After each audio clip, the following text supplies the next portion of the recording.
Do you think at the very least Descartes is right, that one thing is for certain, and that's yourself? I'm saying it's incoherent really to say that because those terms mean so much. Because What's the practical purpose of this kind of deconstructionism? To have an argument proposed and then to bring in this idea that, well, everything you know could be false. It's like, well, I have nothing to say. That's possible. Anyway, moving on. Sort of, the tree falls in the forest doesn't make a sound. My contention is it's purely definitional. There's no substance to the argument. What is sound? because then it brings into question, does objective reality exist without an observer? That's the question. One thing only by itself is meaningless, Hmm. but two things suddenly have meaning because they have this relationship to each other. Yeah, That's what you're saying. I think so.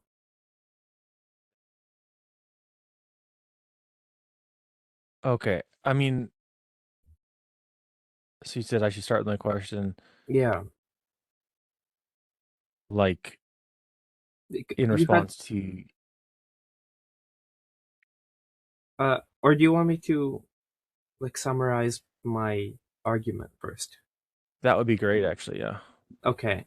So starting with the, as one of our members in the Dialogos pointed out, the baggage of Abrahamic religion, you kind of, my argument is based on the definition of Abrahamic God, which is omnipotent, omniscient, and omnipresent. Um, so that if we take for granted that's what God is, then the question comes up, uh, or more so, some people will bring up God, will say God exists, and this kind of a fact claim, and that's equivocation of existence, because there's two types of existence. There's existence as in all that is. You can just say the universe existence, and there's kind of capital E existence, which is that the state of an object that's being in and of itself. Existence which um, I exist, like I have the state of existing, which is necessary to everything which isn't nothing. True nothingness. The moment you have a try to picture nothingness, that's not it, because you've thought of something. True nothingness, and then versus anything that exists that has the state of existing. Um, so now that we have that laid out, to say God exists is using the first meaning of existence, which is just a fact claim. He has this state, which is a problem because it means God is subject, omnipresent, omnipotent, omniscient God is subject to this power, the state of existing. Something is allowing God, and that doesn't work. God doesn't isn't permitted. God permits. God isn't permitted. And God can't be outside existence because he exists, if we're taking that for granted, which is the moment he exists, existence is present, right? Um, which means he has to be at the same time, but not subject to. And my argument is that the conclusion is God is existence, this state. And this fits a lot with, this maps onto these ideas, ancient ideas that God is constantly creating the world, constantly permitting the world, because God is the state of existence, right? So in a almost, if God is this axiomatic rule, he is doing that, permitting the constant creation, kind of.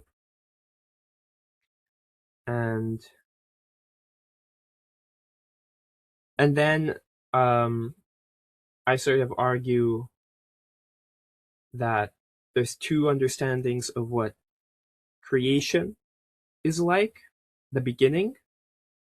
That's to assume it doesn't just go infinitely far back, which is kind of incomprehensible. So creation can either start as random or as meaningful. The problem with the random creation is there's no precedent for that. You can have an infinite number of monkeys writing at the typewriter, and yes, eventually they will write the works of Shakespeare, but there's no one there to point it out. There's no one to say, that's the work of Shakespeare, this is meaningful. It's the kind of the homuncular fallacy. So random creation, there's no precedent for it ever to be recognized, a rule order to be recognized coming from that. It's I think there's a problem with that. And moreover, random creation leads directly to nihilism because it's meaningless and kind of just randomly came into this order. And that means nothing really, there's no purpose at all, which leads to absurdity and nihilism. So with that in mind, creation, I think, can't be random. At least that's not something I think is an idea. I think if you believe creation is random, that idea is taking that philosophy is not practical. It's not positive to life. So it's not valuable. So we're going to argue creation has purpose and meaning. And I have this sort of teleological belief, which is that you take for granted that the laws of nature will stay the same tomorrow. You can't know for sure that everything won't suddenly change tomorrow and make no sense. But we take that for granted because things have an internal logical structure to them. A quartz crystal will continue to grow as a quartz crystal, it won't suddenly turn into lead or something else. It has almost a no. I sort of say there's a knowing itself. The quartz needs to have a kind of non-conscious but understanding of its internal principles in order to keep consistent with them, kind of in a law of identity rule that has to follow. So it has direction and meaning on this very micro level. All things have direction, meaning, and purpose in this way. And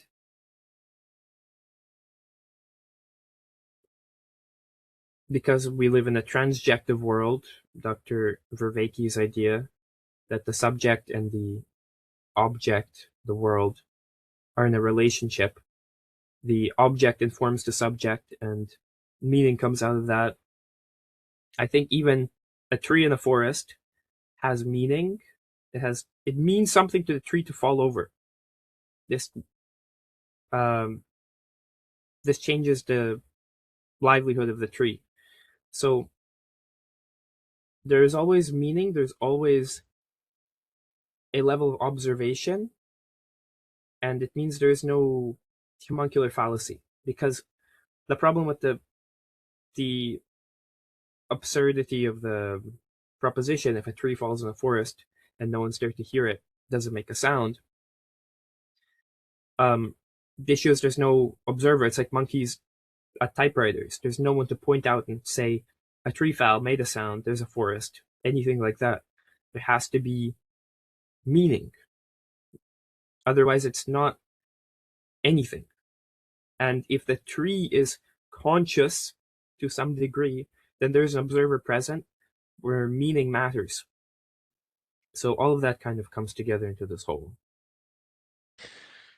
Yeah, I mean, so my contention is it feels like there's several steps where you go, it can't be this, and therefore it's this.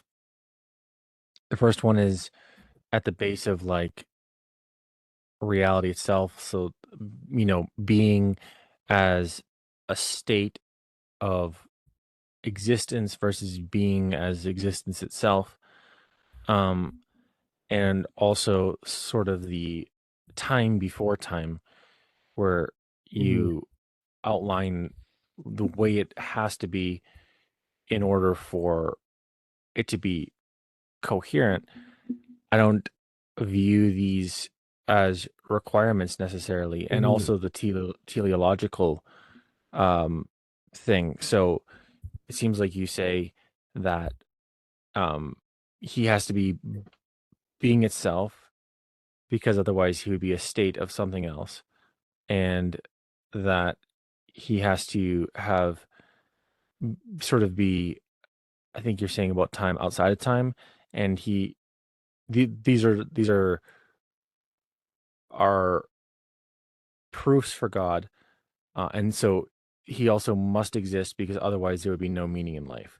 And then this last one um, is probably the easiest to highlight and identify what I think is um, unsubstantive about it, because that argument, which is, well, if it was uh, random or something, then life wouldn't have meaning. And so therefore it can't be that way. Uh, we could guess two things. One, first of all, it seems incorrect to assume that just because there wasn't a creator, it's meaningless, because you'd have to define meaning as such, Mm-hmm. which is like, I understand the intuition to go like, if there's no consciousness involved, why would it be meaningful? But it's, I mean, if you try to define why something is meaningful even with consciousness, it's kind of just like, well, because it matters to me. There is a circular definition in that, because the meaning of life is not a philosophically isolated and um, demonstrably understood issue in the first place. Mm-hmm. And so, and then, additionally, it seems like there's an argument in there, which is, if he didn't exist, there wouldn't be meaning, and therefore he must exist. Which, again, I mean, life may not have meaning. It's not Yeah. strictly possible or strictly necessary that it does have meaning. So I wonder what you think about those counterpoints. Um, well, you'll have to bring me back to some of them, but For sure. you're correct that there is, especially meaning is circular, kind of, because it's what matters to a subject. It's subjective. Meaning is subjective, which you correctly identify as a problem, because I'm sort of arguing for. I guess I sort of made it sound like grand purpose, grand original meaning for everything. But then the way I argued for that is like micro level meaning. The quartz has just continues growing as a quartz crystal. So actually, that isn't exactly cohesive on my part. Um, I guess maybe I'm equivocating on meaning.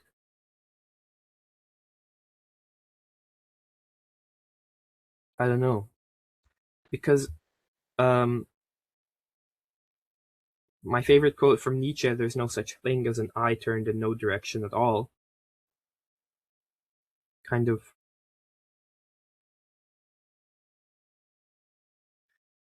You're correct that it's possible the world is random and meaningless, and we're kind of ascribing meaning to it, like modern myth, right? I just that it's not that I think it's wrong. I just that's not a path I want to pursue because it's, I think, nihilistic. Um, it may be true, and I could be going on the completely wrong path, but I don't know. Almost, I feel like I would rather uh, continue living in the deception that there is meaning and purpose than the alternative.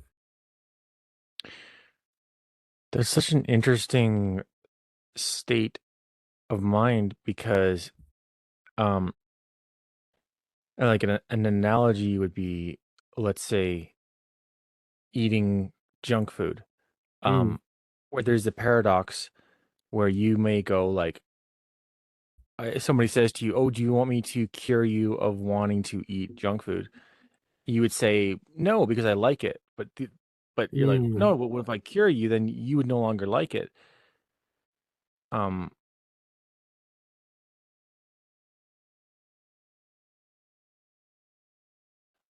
so like if you say that the meaning, you know, you wouldn't want to pursue a path where you find out that reality itself doesn't have meaning. I mm, would counter propose like, well, if you actually did find that out and it actually was true and you knew it emphatically, then there would be no problem. You'd realize life has no meaning. And of course, whatever you take after that would be, from a human perspective, perhaps maybe mm, um, counterproductive. But like, if life actually had no meaning and you found that out, you'd be in reality. And like, mm.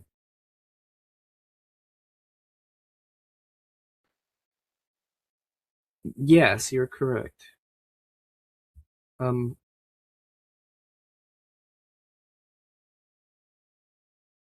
yeah, because I don't know, because I do wish to believe the world is moral, and if it's meaningless, there is no morality to the world, right? yeah, and I mean, I feel like from where we're sitting, we can't absolutely show that it is or isn't meaningful. Okay, And I think so like, mhm. um the I don't know, the best argument I can think of was Dr. Jordan Peterson said this once. If you don't act like the tiger is real, it will eat you. Um, Believing in a meaningless world is contrary to life, and whether or not it's true, that's basically all we have as a metric of what's real. So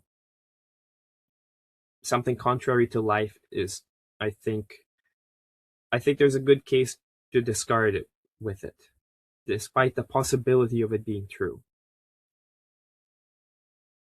Yeah, and talking about Jordan Peterson ideas, Jordan Peterson also would say that what you believe is not what you think, it's what you do. And so he would say it doesn't matter what you say, you believe that there is meaning. Mm-hmm. Um, and I think that there's a critical uh issue philosophically made when it comes to ontology and epistemology, where the philosopher will sort of conflate the pragmatic reality with what we can actually show. Mm-hmm. And so, like, there's like philosophy about like what can we actually show? Like, what can we absolutely know is real? And Mm-hmm. that area, actually, the answer is absolutely nothing. There's nothing we can absolutely in like irrefutably demonstrate is the way it is. There's nothing. There's nothing in that category. And so um that to me doesn't lead to nihilism. It leads to philosophical integrity, where you go like, well, what can we actually show? Nothing. But like, what is like the best guess? Because we have a feeling, an intuition that life is meaning, and this is what we act out. And so in order to apply like our true philosophical what we actually know to that, it'd be like this. It's like, okay, we think life has meaning, and if we get that wrong and think it doesn't have meaning, we're going to be acting unethical. And um so it's it's a better bet to, at the pragmatic level, just suppose life has meaning, because there's no damage. I mean, if it doesn't have meaning, then we're not going to be hurt if we think it does or not. Like if it's not meaningful, we don't need to know that, because it's already not meaningful. There's no meaning there. And so like Mhm. the only bet we have is to assume that it has meaning, because then at least we have a shot of, like, if we get it right, then we're doing something meaningful. Like it's like that old argument that they, used to make about God, where it's like, well, if God is real, then if God even if God isn't real, you'd be way better just guessing that he's real, because otherwise you're now it's not a good argument for the existence of God, because there's also, maybe you could say, problems in thinking that God exists. But when it comes to meaning itself, like, is anything meaningful? It's I think that logic kind of holds. And also, like, what do you think about the other um contentions? So, like, is your model attempting to demonstrate a proof? Like, we have these axioms that are we can't think otherwise, and so therefore the following must put forward, or is it more like a feeling or intuition or story? Hmm.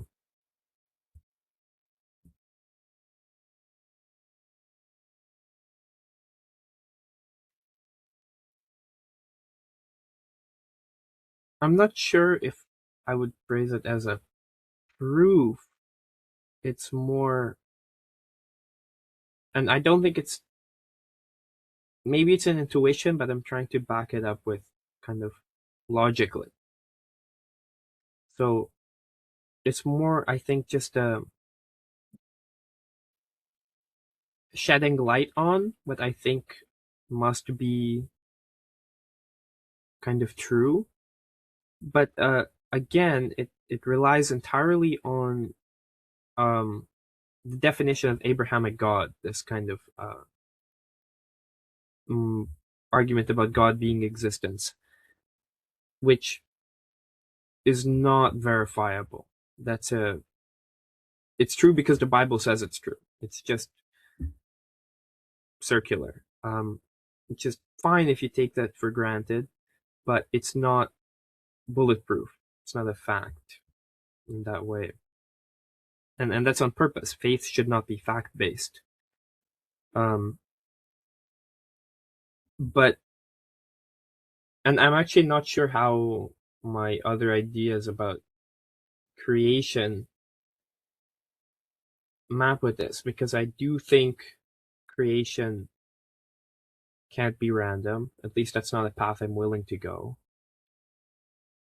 And I kind of argue for an observer there. And then at that point, I'm kind of on the fence at the right of what that observer is like.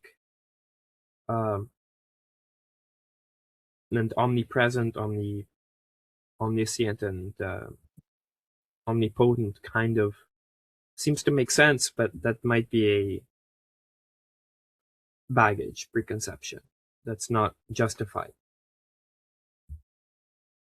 Um, I want to bring it back to, you said we can't, what we actually can know is very little. So could you make that argument? Okay. Also, I feel like you are making, and maybe I misunderstood this, you're making a theological argument then, not a Kind of. philosophical argument. Oh, that's a good question. I'm overlapping the Basic. two, I would say.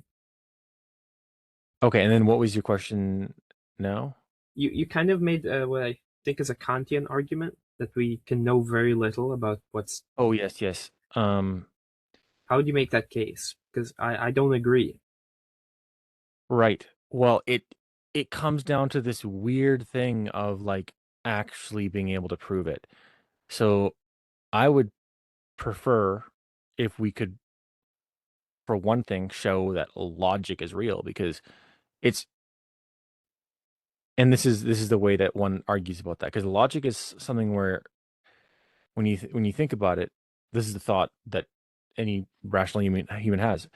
There's nothing that we can suppose that doesn't follow the rules of logic. There's nothing which is actually A and simultaneously not A. Hmm. And so we go like, well, logic is the, w there's nothing that we know outside of logic. And it's like, that's true. But also, it's literally just confined to what we know. Mm. Anything that you take as this is absolutely real, empiricism, for example, what we see and feel and touch, it could be a dream, it could be a simulation. What real means, you then go like, well, you know, I'm having awareness.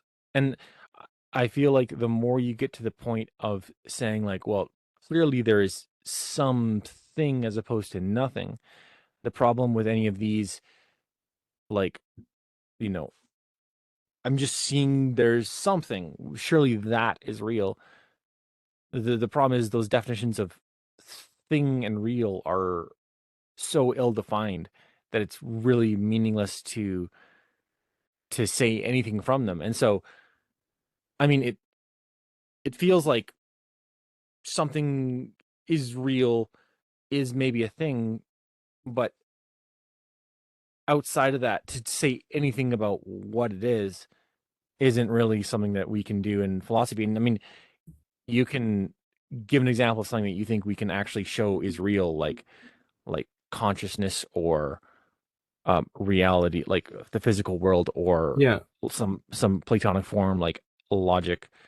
Um, and I can basically just start to pick that apart, and I don't think that the deconstruction will have a limit.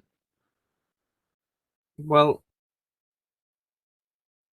even if the law of identity is false, you kind of argued it could be that A can be not A.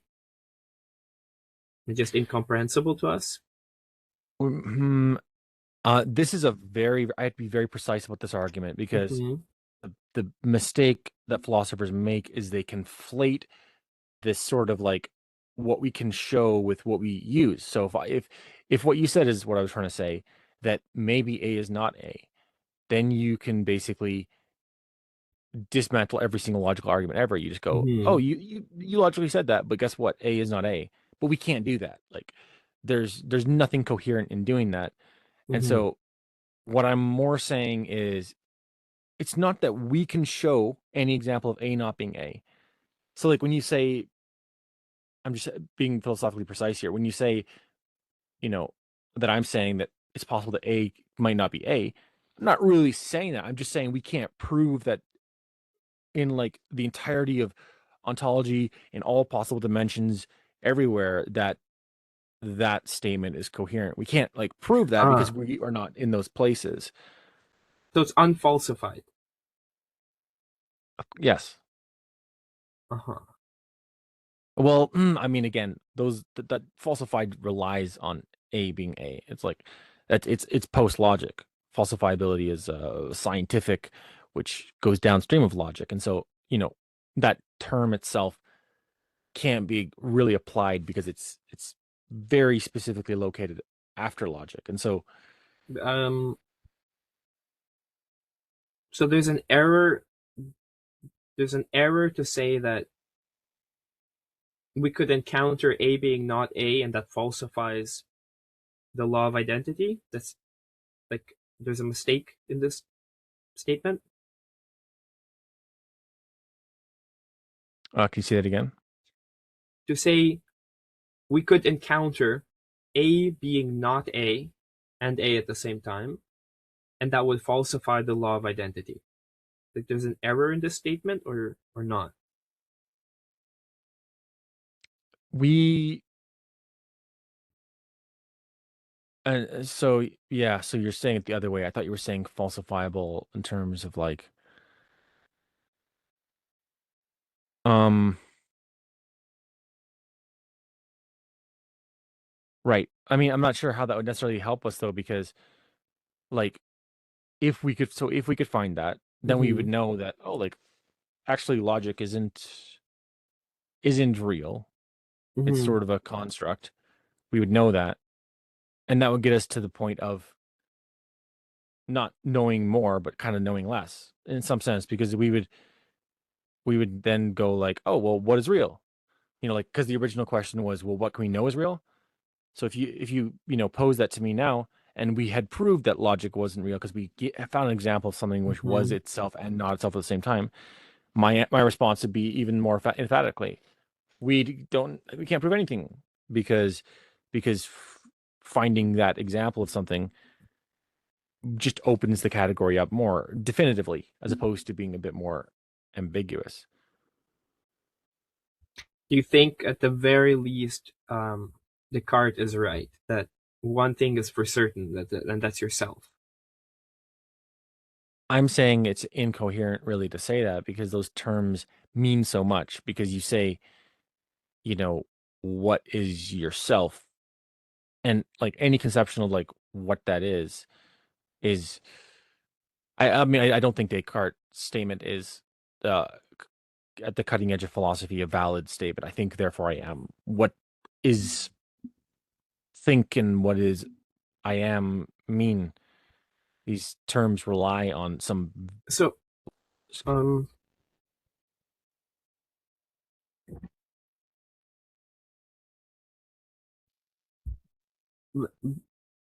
is there a point at which we could dissect a word like meaning or thinking or am, and you would be satisfied with the definition, or or not? Like, um, where is a sort of we sort of do agree on what these words mean to a degree, so there's a validity in using them to think about ideas. But it seems like you're kind of arguing that the, I guess, currently unfalsified nature of logic means that our axiomatic definitions are not worth using, or you're not saying that? Well, I mean, again, I'm delineating between two critically different things. What we should do and like what's reasonable for any human being to do, I'm saying is different than what we can demonstrably, Ah, philosophically verify. And so I'm ripping apart these I see. categories very, very carefully, basically saying, like, when we talk about philosophy, what we can actually show is nothing. Nothing we can actually show, but like just downstream of that, where things matter, we Mm-hmm. can do a lot. We can show a lot. Mm-hmm. Like logic just being the only thing that we can use is good enough to get the entire ship off the ground. It's like if it's the same argument. It's like, okay, if logic isn't real, like if nothing we do in logic actually has any difference than not using logic, then we're toast anyways. It's like there's no way that we could use that as a starting point Mm-hmm. and have a better shot than it not being, because anything you would say, you then just apply the non-logical axiom to it. You say, well, okay, you concluded that it would be better that you would understand that logic isn't real because then maybe you have a connection with like some sort of more powerful divinity, which is maybe a Gnostic god, which, you know, imparts the lack of logic, and then you're more enlightened. You make this argument and you go, hold on, but logic's not real. So what you just constructed was a logical proof, and it just undermined itself. And so again, like I'm just very, very carefully delineating between the demonstrably provable and what is the thing that we should do. They're just two different categories. Okay. So what's the kind of what's the practical purpose of this kind of deconstructionism? Keeping that in mind.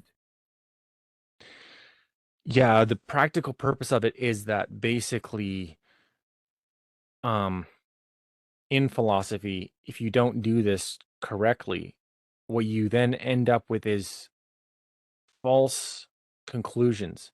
So if you conflate these two categories of like what humans know and what is, then you're mixing them in a bad way, and the conclusions that you reach are unbalanced in a way. So what I see tends to happen when people conflate these two categories is that they will show that for maybe their counter argument, the counter position, that there is like they deconstruct the counter position until it can't be verified, and then they take their own position and they go, oh well, you know, what we can do and what actually is, or in this case the same. Um it's like philosophical integrity, applying the same thing across the board so that what you're doing is proper philosophy and not basically just picking and choosing a bit.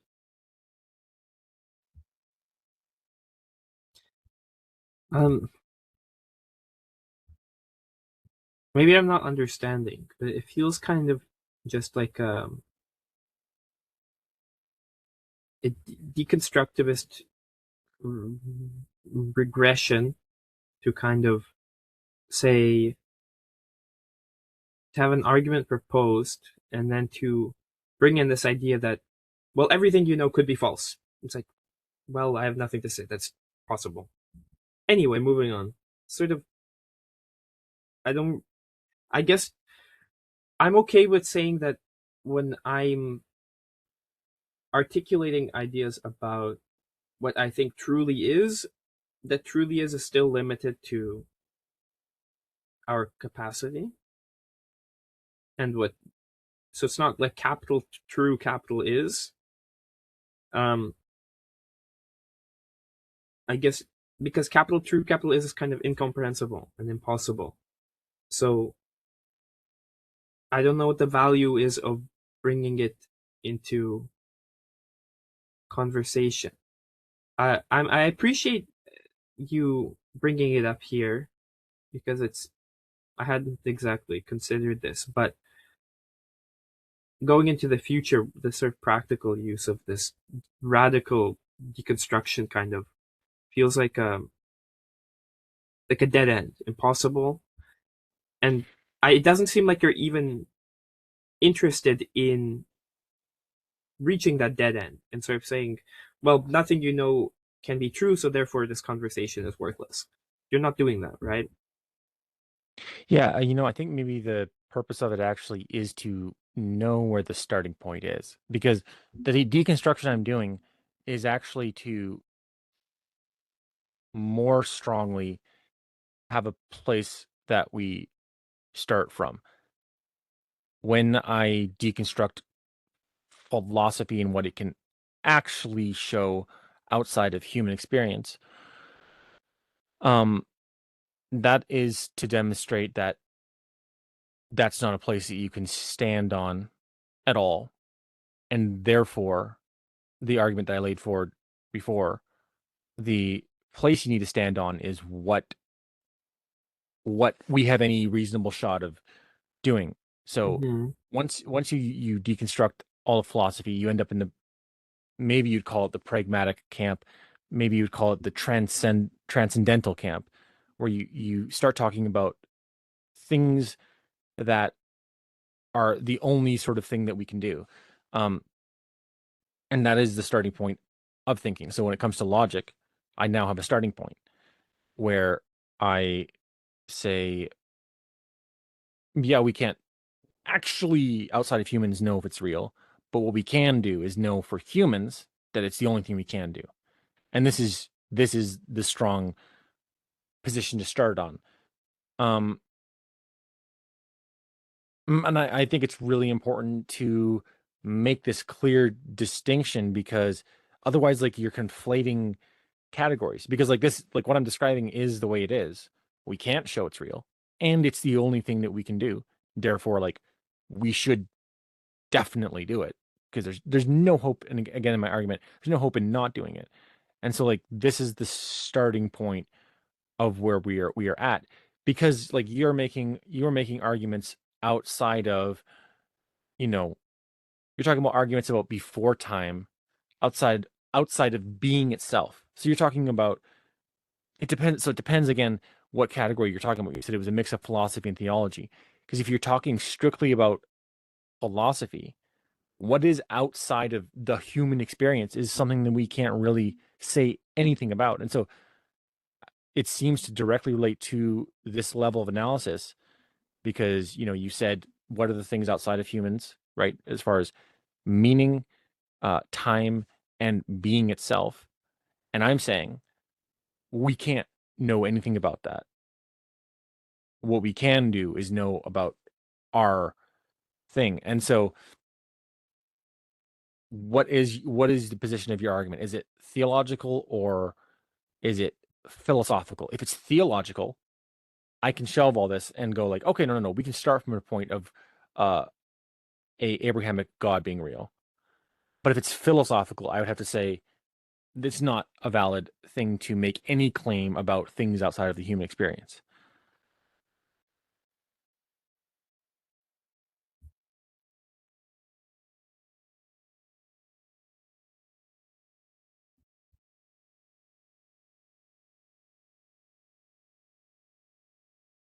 And again, delineating specifically, we can say things about stuff outside of the human experience in relation to the human experience. So we can go like, well, it's the only thing reasonable for us to conclude about metaphysics is that it's logical. Otherwise, we can't do anything. So like we can make conclusions, but we just have to really carefully delineate that these are conclusions from our perspective and the only thing that we can do, not necessarily absolute reality.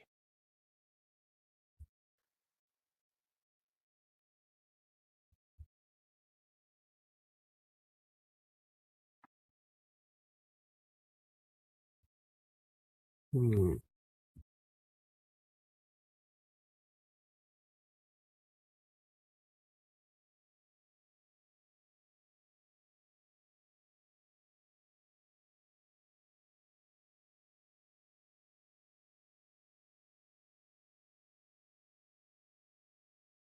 Yeah, I think that makes sense.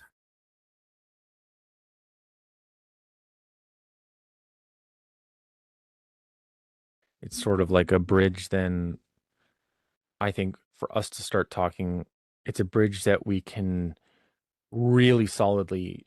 This is why I bring it up, is because then we can really solidly know where the starting point is. Because if we start then from like, you know, well, we can only make arguments that are relying on logic, then we can start to, in the properties of logic itself, make conclusions. But the scope is just a bit more limited. So, like, there's a difference between knowing that you're in a container and knowing you're not in a container. Like, if Hmm. you're in a container where the entire set of the bounds are known, you can make arguments from basically, okay, you know, because we know that it is not this, therefore it must be this. Like, because we know that um God can't be created himself, therefore it must be the case that he is being as such. So you can make that kind of argument. If but that's like, it's like, I'm thinking in like topological terms. It's like a Boolean cut. It's like you're making an inference about everything else in reality based on what it's not. You're going, okay, I've outlined it is not this, therefore it must be this. But the problem is that when it comes to this true state of ontology, we can't make Boolean cuts like that because the container is limitless. We don't have any bounds to it. So when you make the Boolean cut of, well, God must have, he must be being itself because he can't be created. Actually, outside of that, there isn't any, it's sort of unbounded. Um, we can say like, if there's a God, from our perspective, the only thing we can conclude is that he wasn't created in the same way that we were created, because otherwise it's turtles all the way down. We can say that, but it's a slightly different starting point, saying that's from our experience versus that is absolutely the way it has to be. Right. Hmm.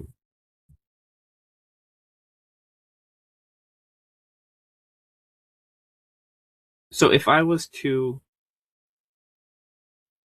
put the caveat in my argument that's sort of within the limit of human reason, where in the argument have I then sort of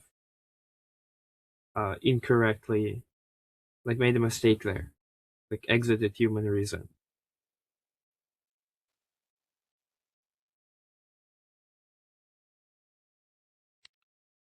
Right. So you're saying because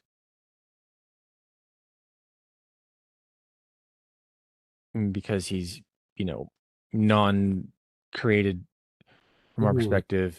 Yeah, I mean, I would say these are valid logical inferences. Okay.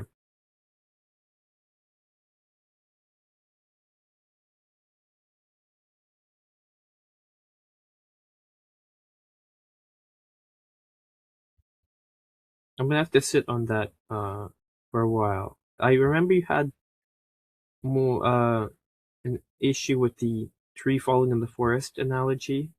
You want to come back to that? Yeah, yeah. So the tree falling in the forest. The tree falls in the forest, doesn't make a sound. My contention is it's purely definitional. There's no substance to the argument. What is sound? Is sound something which a conscious agent or identity experiences through sound waves, or is sound waves themselves? Is it purely a physical thing? And whatever definition you give of that results in your conclusion. Are you a pure materialist, or It's transjective. It's the objective vibrations and the subject interpreting them in a certain way, being informed by the waves. so it requires a conscious Yes. person? Yeah, I mean, and that's a very reasonable definition of sound. I have no problem with that, but it's not a paradox then. It's like if the tree falls, then it's not sound. Demonstrably, if your definition of sound is something which is heard by you know, a conscious being. What do you mean it's not sound? If there's no one in the forest? Yeah, if there's no one in the forest, then it's not sound because your definition of sound is predicated on somebody hearing it. Well, it's not a paradox. It's a claim of absurdity, because it's just as the waves are interpreted by an individual, so is the tree and the forest as a whole.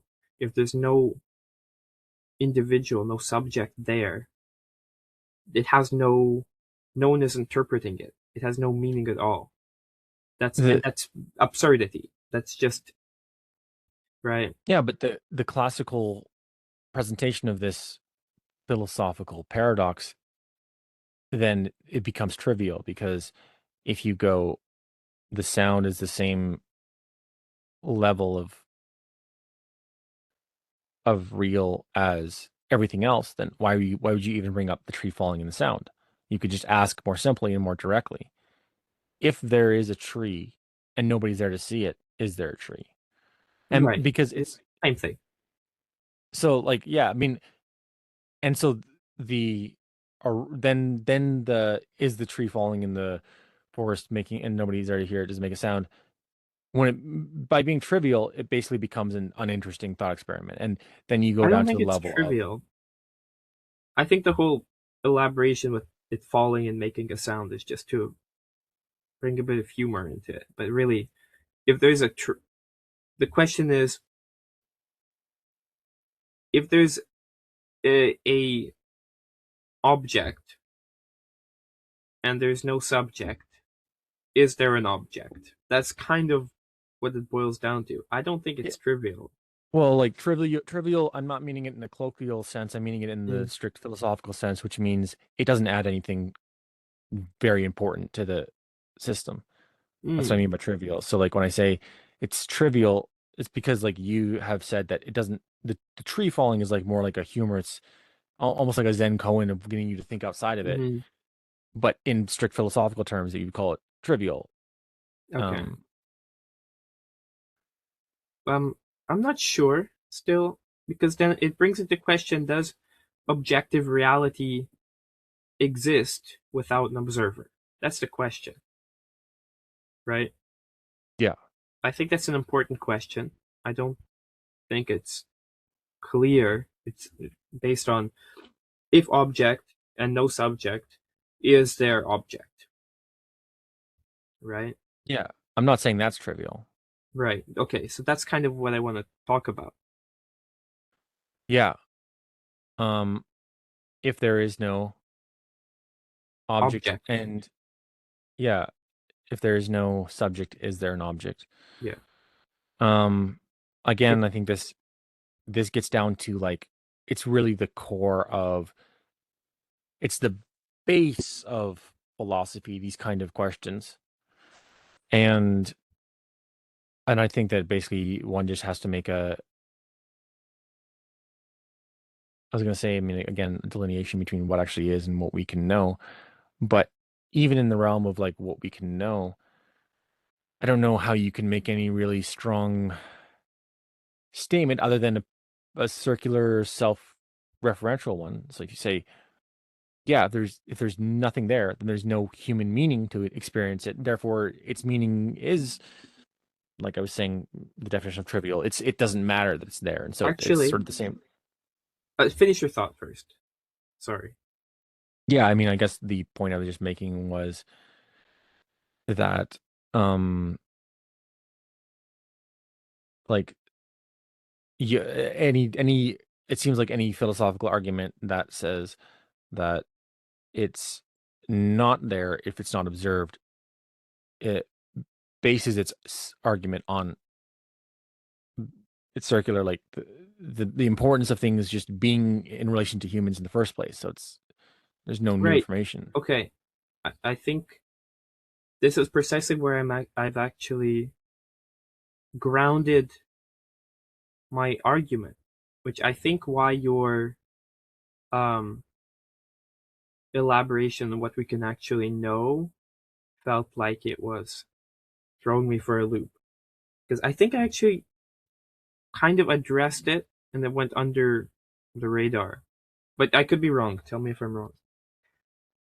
Because my argument wasn't that the tree doesn't exist if there's not an observer.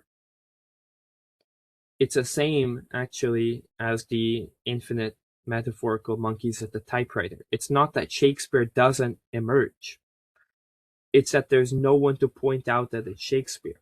I didn't make a claim whether it exists or not, and actually, I, I limited to a subjective interpretation.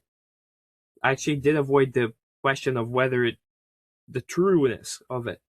I said it's limited to a biased subject. The tree, it's not that it doesn't fall, it doesn't exist. The item, the subject,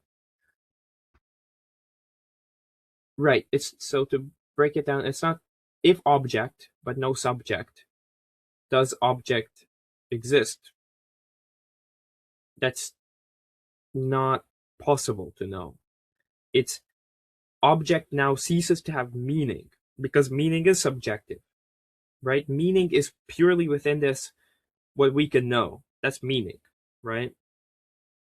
Does that make sense? Yeah, So I was tracking for a bit and then I got just lost just at the end. I'm not sure if I'm lost. Maybe I understand. meaning is Um, purely subjective, right? Meaning is a concept. I mean, I mean, again, we don't know necessarily. So What do you mean by that? like. we haven't entirely mapped out reality as such to know enough about it to make a claim that Well, meaning must be subjective. meaning is by definition is subjective. It means something to a And subject, yeah, but I mean, again, it's you could, particular. It's not a universal axiom of but any you kind. could smuggle in.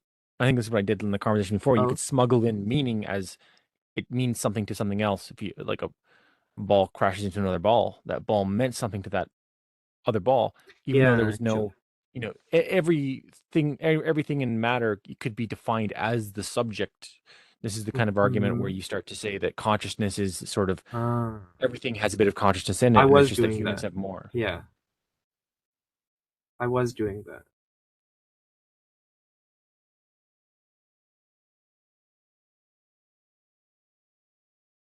Well, I think that's a good point. I think the kind of universal consciousness kind of idea can be put on the shelf for a moment because that's an extrapolation, right? The idea that the ball crashing into another ball, each ball is a subject and has a meaning. That's I'm extrapolating. Whereas meaning kind of definitionally is particular to a conscious subject, right? Well, I mean, it meaning in relation to us Mm-hmm. is, yeah, maybe like that's largely what but it's local to us. It's very local to us. If Yeah. a tree falls in the woods, does it mean anything to us? No, unless it startles a Mm-hmm. deer, and the deer then runs into somebody's yard and kicks over their fence, and then it has meaning. So the meaning is, but then you have the butterfly effect, right? Because even the smallest movement of something could ripple out into um have drastic consequences. A little pine needle falls this way as opposed to this way, um and then another pine needle falls this way, and then you have drastic things resulting in it, which is where you get to the point of everything in the reality as we know it maybe has meaning, But I maybe think there's some things, but that's actually going into the problem of things we can't actually know, the butterfly effect. Whereas if we understand meaning as a subjective application, which is informed, and we kind of admit that cause and effect is taken for granted. Cause and effect is not provable. Um, then we are applying meaning. We're applying cause and effect, so it's subjective. The butterfly effect doesn't is a I think a misapplication. It goes into that realm of things we can't actually know. It's not grounded. what are you saying? Are you saying that if something happens in the woods that n- what are you saying about that then? Like Right. if it's if it Okay. like we just Um, don't know. we don't know, and the butterfly effect kind of takes cause and effect as a law, but it's unprovable. That's within the realm of outside human experience understanding. Uh, it's not. We take for granted that when water gets hot, it will boil. I guess I'm not sure if that's a good example, but it's not provable that A causes B ever. We just see it happening. Um, that's within the realm of human understanding. We're ascribing cause and effect. We're ascribing meaning. But within the realm of what's knowable, what's true, it's not there. Cause and effect is not there. So the butterfly effect is not a principle of any kind. Wait, you're saying in the realm of what we know, Yeah, the the butterfly effect is not valid. not it from what we know, it's not valid. Yeah, Like what we can yes. show. This is a Kantian argument related to phenomena Noumena. I think so. I'm kind I Like thought that what was you're your saying. argument. I might be maybe misunderstood. Oh, you're Applied to restating my argument. Yes, applied to the butterfly effect. Oh, okay. I see. Um, yeah, yeah. Okay, I mean, I guess the reason I was confused is because I don't always know. Yeah, like what level of analysis is being applied to? Is it right, the deepest level of, or is it just human? Yeah, right. So cause and effect and meaning is just human level. not necessarily. It's just the only thing we can show. But yeah, I Yes, mean, it's within. That's what maybe I we're mean. saying the same thing. Yeah, Yeah. Okay. Yeah. right. Um. So the example of sort of the tree falling in the forest, spooking a deer, eventually breaking a fence. That's not.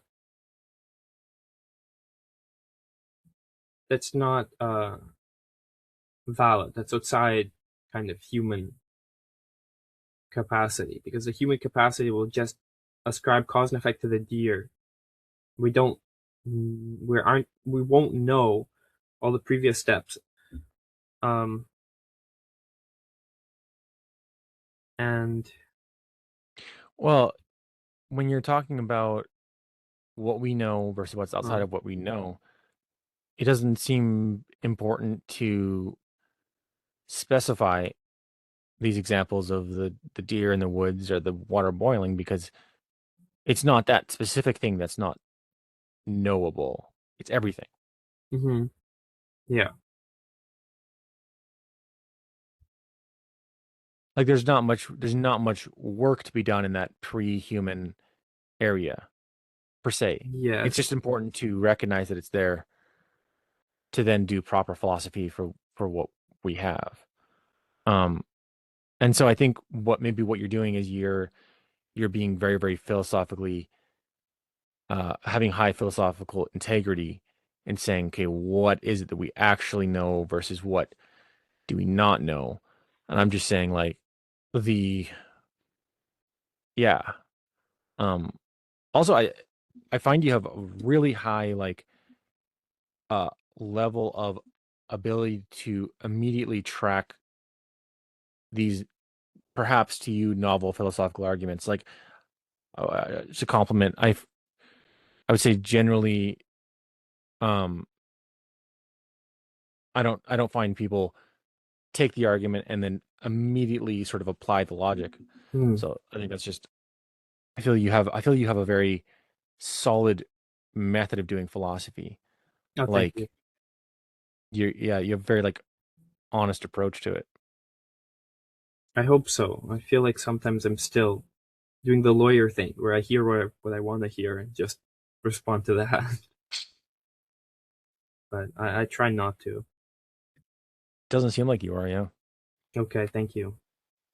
Um, could you pull us back to one of the questions you had? I feel like Right. yeah. Responding to what you were saying. Yeah. Bring this back anywhere you want because I feel like we went on a side path which is very interesting, but I'm struggling to just bring it back. Right. So again, there was a maybe I wasn't you know, it depends to clarify on what if we're doing theology or if we're doing philosophy. Hmm. So if we're doing strict philosophy, where you can't just take God existing as a given, then you know my critique to what I perceived as your argument is Ah, that we're making conclusions that we can't necessarily draw. We can conclude that it's the only thing we can maybe fathom or imagine, but it's not necessarily the only thing that could possibly be outside of ourselves. okay. And okay, I remember. So I tried to argue that um, by grounding the reality of the object in subjective meaning, like human limited capacity, this kind of avoids the issue of the kind of impossible to know high level philosophy. But then on the other hand, I shelved the argument that all objects are subconscious subjects. I'm not sure how that applies now. What do you think? Yeah, well, this is the application of that. When it comes to meaning, I I make this argument because I don't think that we can necessarily show that just because there's no human there that doesn't have meaning. Maybe reality in itself has intrinsic meaning.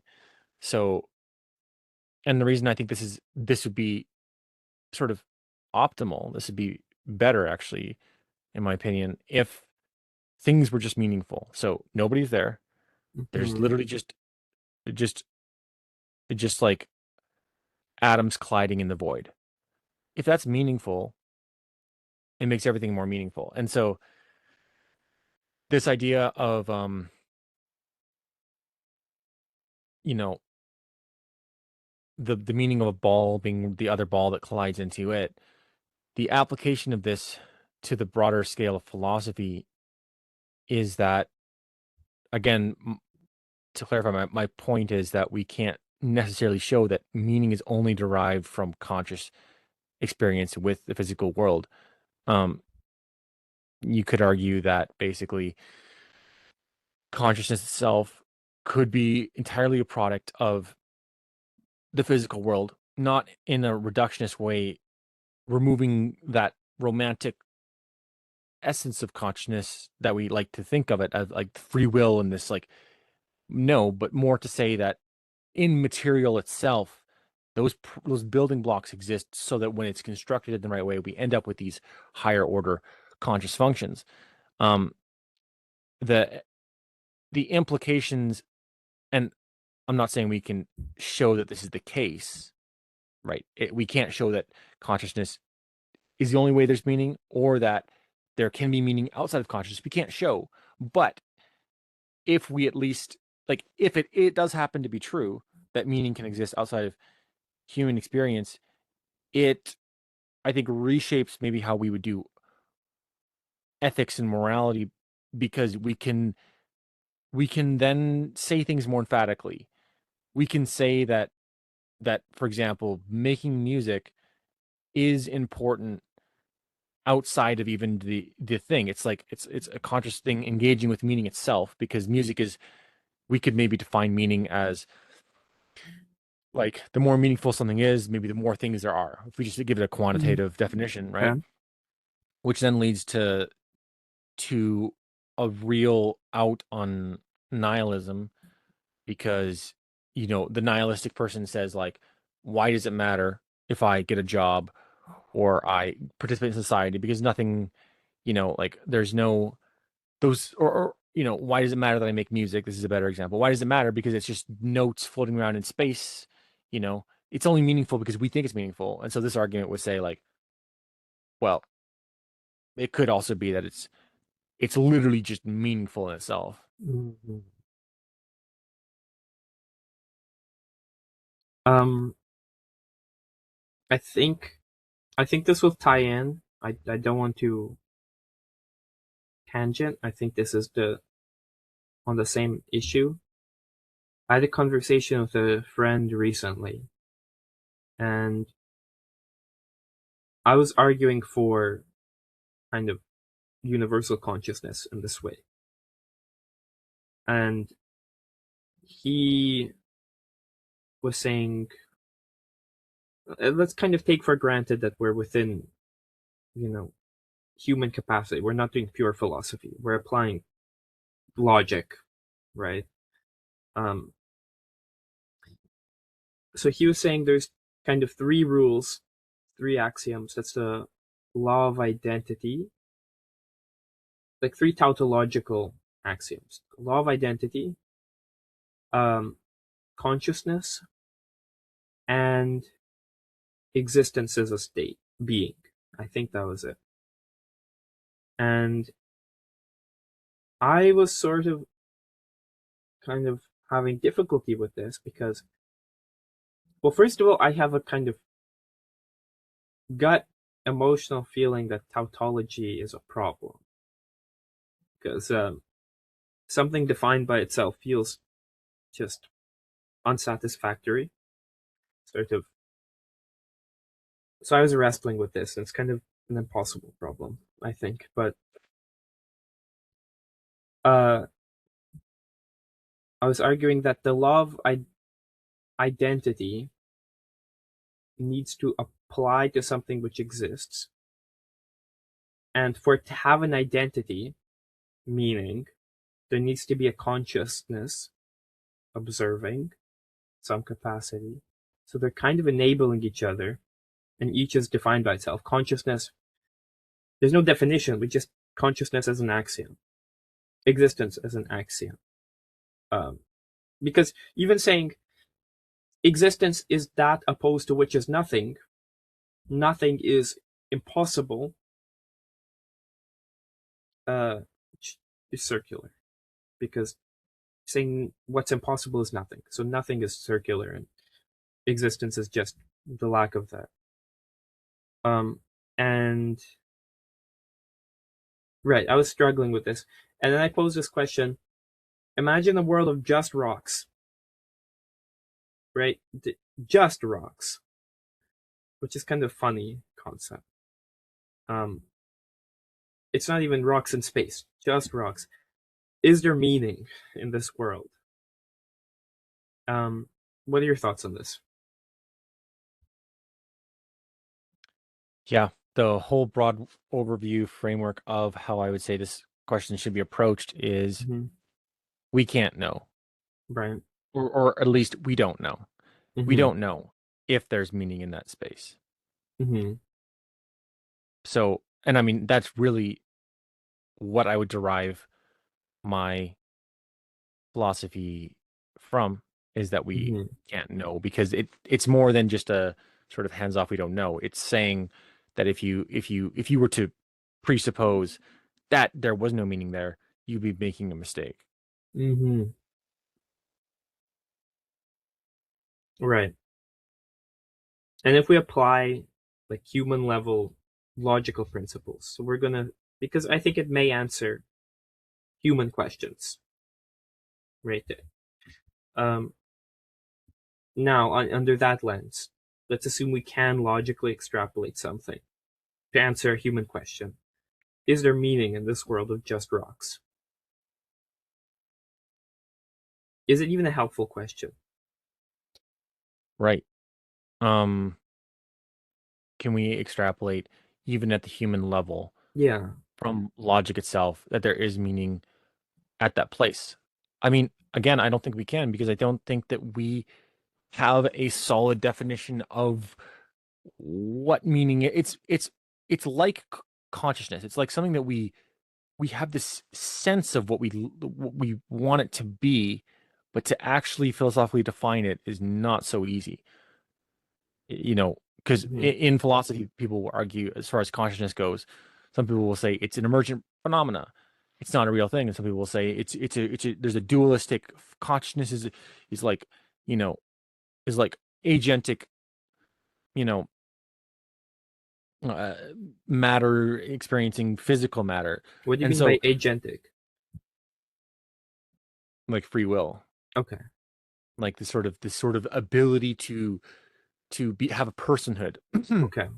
And so, I mean, from what we can conclude, is there meaning in those rocks? And I'm saying, really, we don't have definitions of meaning nearly substantive of enough to make any conclusions about that, even from the human perspective. Just like what we can deduce purely logically, if we take logic from just our perspective, I don't think we can really say much about it. Okay. There's going to be a reiteration, but I still need to wrap up my head around this. So I'm going to make an argument, and you'll tell me the answer again, because very similar. Just we can't say we've not given the rocks identity. Like, we've only been saying it's a world of just rocks because we're imagining it. But in that world, there's no person to point and say rocks. On the other hand, we'll take for granted, because we always do, that the rocks are going to stay what they are, and that they are a formal matter of some kind. They're consistent in whatever they are. And that's going to continue being the case. And then I argue that this consistency is kind of micro-level consciousness, a knowing of itself in order to stay consistent. So can you answer that again? If it is this sort of low-level knowing of itself, Well, that's fine. then I would say, yeah, I would say Okay. it does have meaning. Okay. Like, I see. So, and the issue with that is that's a like human level, almost anthropomorphic analysis. It's not something we can actually know, right? it's not something we can actually know, and then the definition is, yeah, I mean, again, it's based on humans' definition of meaning, and so like this Mm-hmm. is where people get maybe really weird about it, because like when you think about that analogy, you then go like, oh, hold on, but you're saying there's meaning, but like when we study rocks, they don't have a brain, they don't have any idea of what meaning is, so like how could they have meaning? Because there's no like observer. You get into this kind of like place, but yeah, I mean, I think that Mm-hmm. that that they do just have meaning in themselves, if you do suppose that even base material has this lowest level of consciousness, kind Mm-hmm. of. Do you think it's an error or correct to argue that the low base level consciousness and the formal consistency of an object is related? Because that's kind Formal of, consistency? What do you yeah, mean? Like the fact that something is?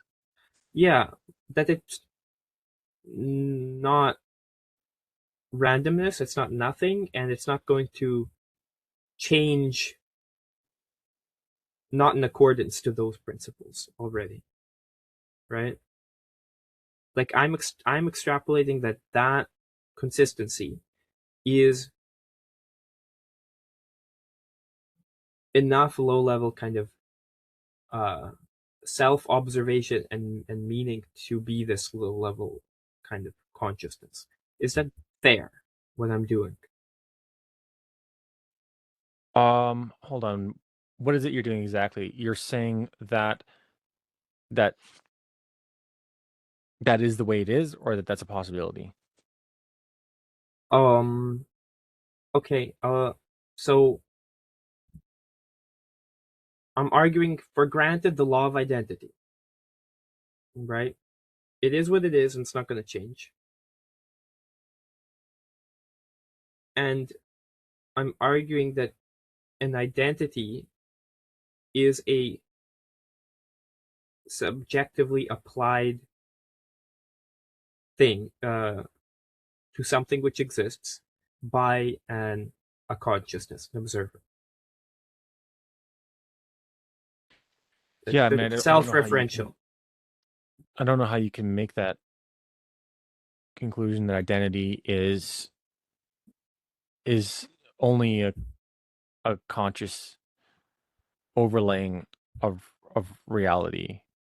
I don't know how you can make that Mm, conclusion. because I'm saying that someone has to point at the works of Shakespeare and say that's something. Or even point at gibberish and say that's gibberish. Yeah, but I mean that I guess you and this is what you were asking, is that circular? That to me does appear to be circular. Uh, well, that wasn't exactly my question. My more question was, is this valid? To say that the Well, identity is facilitated by consciousness, the law of consciousness. well, I don't see how it's not circular though, because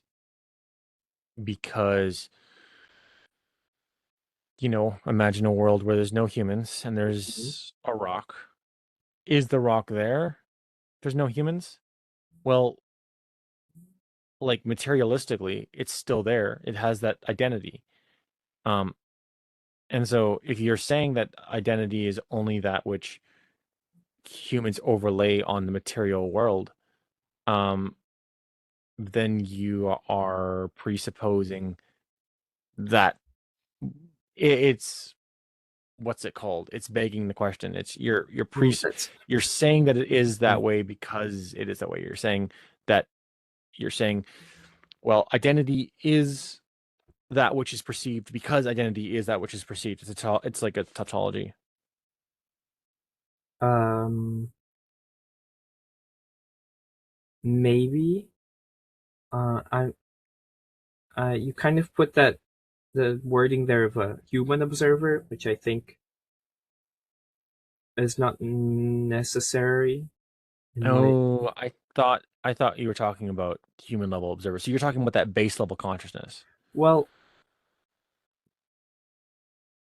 I'm kind of the conversation I had with my friend, he was arguing for the law of identity in and of itself, without an observer of any kind, no level of Hmm. consciousness, which I find is against the definition of a definition, because an identity is there's no such thing as an eye turned in no direction at all. The law of identity is only possible with bias involved. That which makes the rock different from separate in category from something else. The law of identity is what differentiates, and that which differentiates is a biased eye. Would I be correct, paraphrasing your argument, if I were to say basically that what you're suggesting is if there was like one ball bouncing around in a container in outer space, or even, maybe important to define, almost like not even spatially. So there's just like one thing Mm-hmm. that would have no meaning. But if there was two things that could collide with each other occasionally or whatever, then the one thing would have meaning to the other thing. And so is what you're saying that the definition of meaning implies a relationship? Um, that's closer. I'm going to paint a more black and white picture, which is similar to, I think, what you were proposing. Um, if there's just a point, like one dimensional point, not in space, just a point, there's no identity, because everything and nothing is this point. The moment this point is in space, it's separate from space. It's something different. That's an identity, Hmm. right? Right. Um, so what you said, that relationship is kind of facilitates the law of identity, right? Yeah. I'm trying to reiterate your argument. I mean, this Yes. is very, very interesting. I feel like this is expansive. Um, you're saying that meaning only exists where there's this relationship. And even if you suppose Mm-hmm. that everything has this base level consciousness inside of it, even from that presupposition, one thing only by itself is meaningless, Mm-hmm. but two things suddenly have meaning because they have this relationship to each other. Yeah, That's what you're saying. I think so. That's That's very interesting. interesting. I was arguing law of identity, but I think meaning maps there, because Yes, because law of identity, and identity has meaning. So yes, exactly what you said. The meaning is in the relationship. Yeah, I mean, well, the reason why I was bringing it to that level is because of the definition of identity. Because Right. this is where I was saying there was something about circular. I wasn't sure if it was circular because, well, is identity that which is perceived, or is identity just that which is in of itself? Right. That Um, was my problem with the conversation I had with my friend. Exactly that.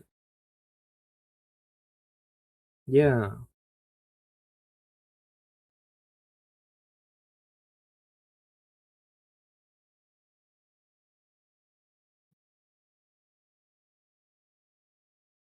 Right. And I'm extrapolating from this a point in void, right?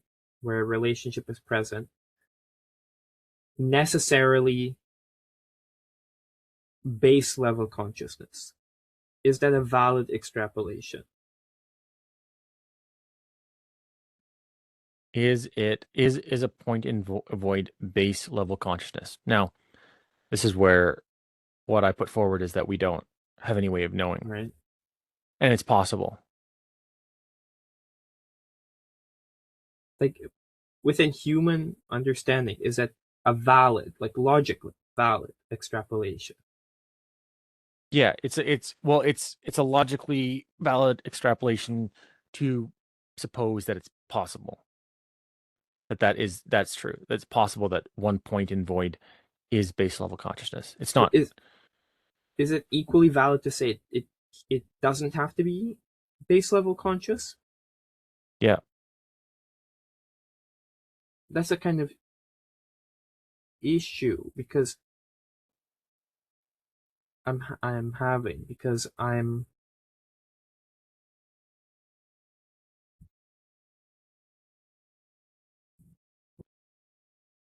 whether or not the point is in the void, there has to be a my friend would argue that it simply is that way. The point is in the void. It doesn't require any recognition. And I'm arguing there's no difference between point and the void unless recognized.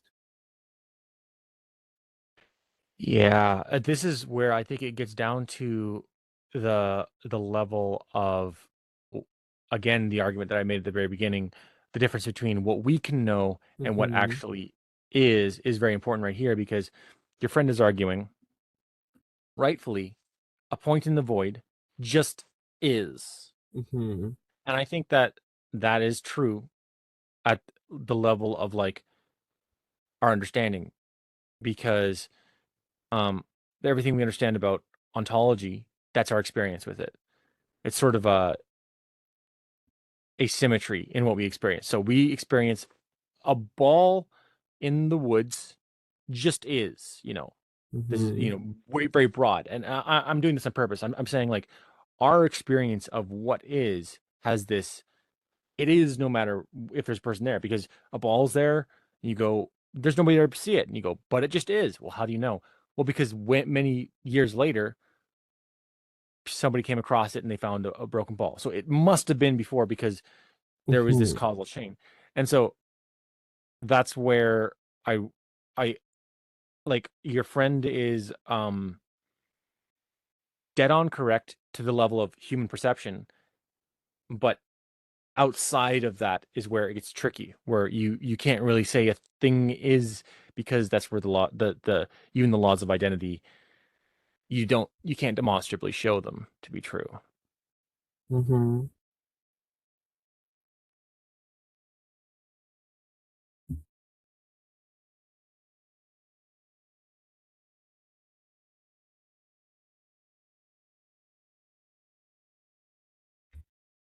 Somehow I'm still stuck on this issue where I feel like the law of identity, meaning,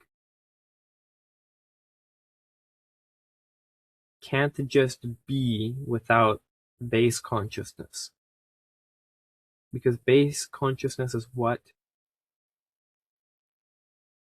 maybe it's not even what's observing, but what's allowing the point to be something separate from the void.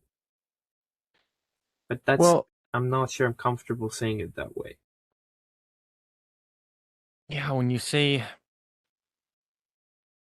identity, so you have a contention where you're saying just a thing, one singular thing by itself, you don't see that thing as existing, really, if there's nothing else. Um, You don't it's see not it. any. But so like identity is like it's like a charged term because identity often implies relationship. Every Mhm. identity that we think about has this implicit relationship quality to Yes. it. And so so do you think it's different to say does a point in void exist? Is that different than does a point in void have an identity? Yeah, that's different. Mm. Whether it exists is not uh logically knowable. Like it's not. It's neither obviously pure philosophically not knowable, but within human limits, it's also not knowable. Like, does that make sense? Well, I mean, I'm trying to like bridge the gap so that we're talking about the same things because at this level, Hmm. it's very possible that I'm just using different definitions and not being able to connect to what you're actually the essence of what you're saying. But when you talk about then the difference between identity and um just being, I go back to maybe the source of why we're talking about this in the first place, which is the law of identity, which is Aristotle's concept. And um the law of identity is sort of like it's like, yeah, this is interesting. Because is the law of identity what actually is, or is it the way that we can interface with it? You get to Kant's noumena and phenomena. Is the thing existing actually a true property of the thing, or is that just our interpretation of it? I don't know if I'm at all tracking with what you're saying. And I think it is. I don't know. It's complicated because I think even Kant argued that mathematics is knowable. Am I right on that? Oh, let me think. Um, well, I think he argued at very least that it is like the base of what we know. It's the a priori, but I mean, again, I think there's a careful delineation between the a priori, which is before experience, and the a priori of like before humans. So Mm-hmm. I don't know if he was necessarily arguing that logic precedes humans. Okay. Only that I think similar to what I was saying, and I'm not sure if I'm just reading through my lens, but um, that that like logic is what it's the way our, you know, we have it before experience at the very least. Mm-hmm.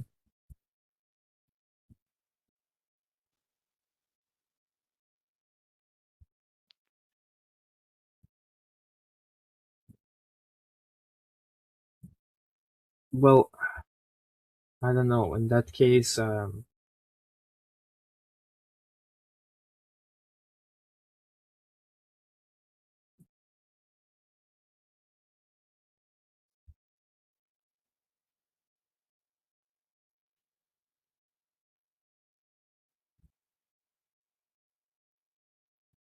hmm.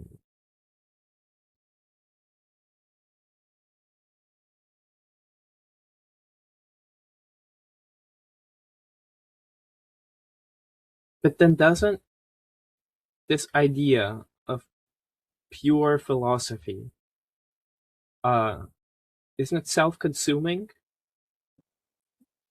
nothing is knowable, and neither, because nothing is knowable to us.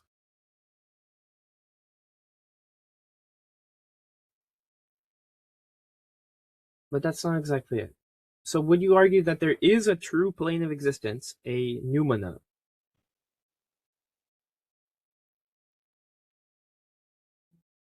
I mean, I think I don't know Kant that well, but I feel like the correct parsing out of what we know is not that there is or isn't a noumena, but that we don't really know what it is. Yeah, I mean, I guess it depends at like what level you're talking. Is this like from what we know? Because like what from what we know, just the human thing, I would say there is a noumena. Um, Otherwise, what are we interfacing with? Um, but then if That you go beyond, there is an yeah, alternative, but finish your thought. yeah, what's the alternative? Just that reality is self-evident. There's phenomena and it's true. Yeah, I mean that's possible too. Right. Like what you're saying is what you see is what there is. Yeah. That's the Yeah, I alternative. mean, Either I there's actually, I think there's maybe three. There's reality is self-evident and it's true. Reality is not self-evident, but there is a noumena we are interfacing with and it's true.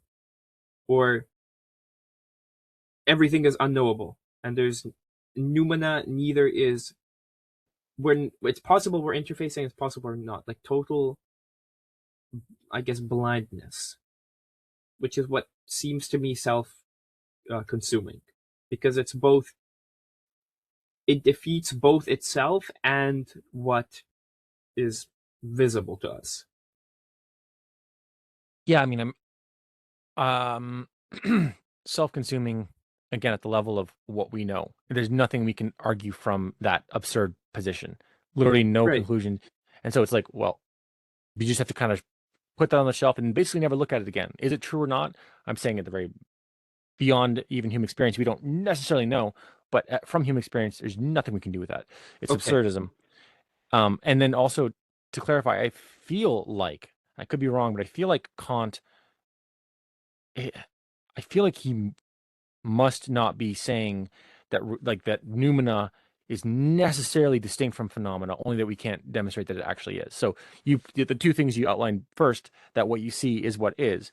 I feel like that I don't think Kant would reject that that's not a possibility. I think he would. I think the only reason all he's saying is that we don't know if it necessarily is. I feel It's a good question. Um, because that would seem logically paradoxical to say, you know, the noumena is different than the phenomena. Like it's actually different. It would seem paradoxical to say that because if it's mm, something you can't actually know, then how are you making a conclusion that it's different than something that you see? You wouldn't know. that's true. I believe Kant argued for mathematics and geometry to be,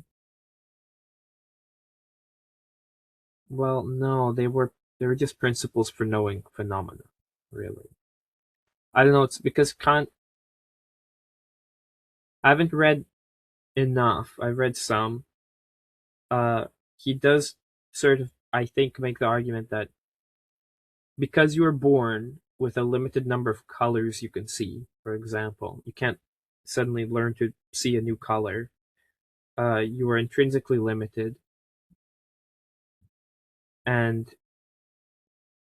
I think, um,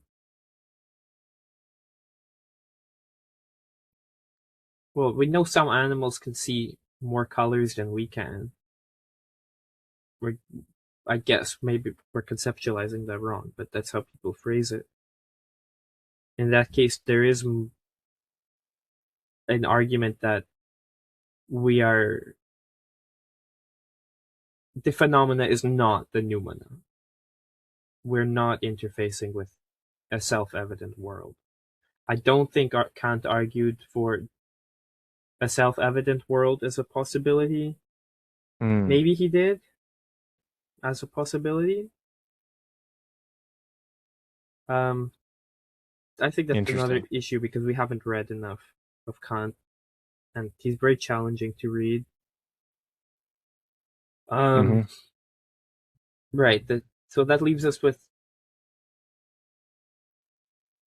the other two, which is right. The self-evident world is possible, and a world where the noumena is equally possible and impossible, which I feel like the problem with that is that leaves no precedent.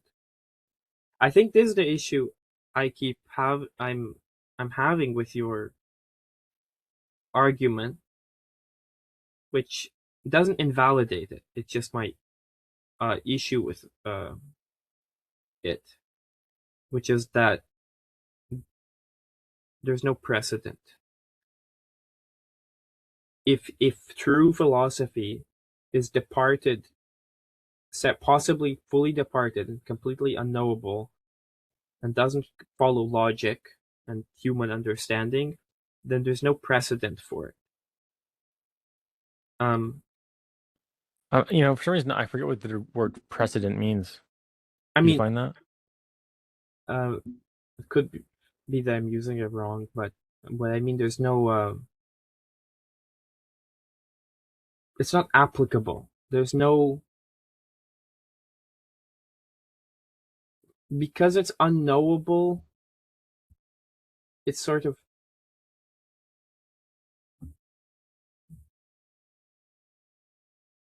because it's unknowable, it's incomprehensible, and to even discuss it in any capacity is incorrect because it describes it in a knowable way. And it just leads to this radical deconstruction with no, like, it doesn't mean this is wrong. This is just why it's tough for me, because it's it's alien, which is What exactly about what the you were saying. what about the base point though, that like the pragmatic argument that it doesn't matter what we really know, because pragmatically speaking, there's a very clear epistemology to build from. Like, think Hmm. about like an animal, or like, an animal doesn't have this theory of knowing about what philosophy is, and yet it interfaces with it no problem.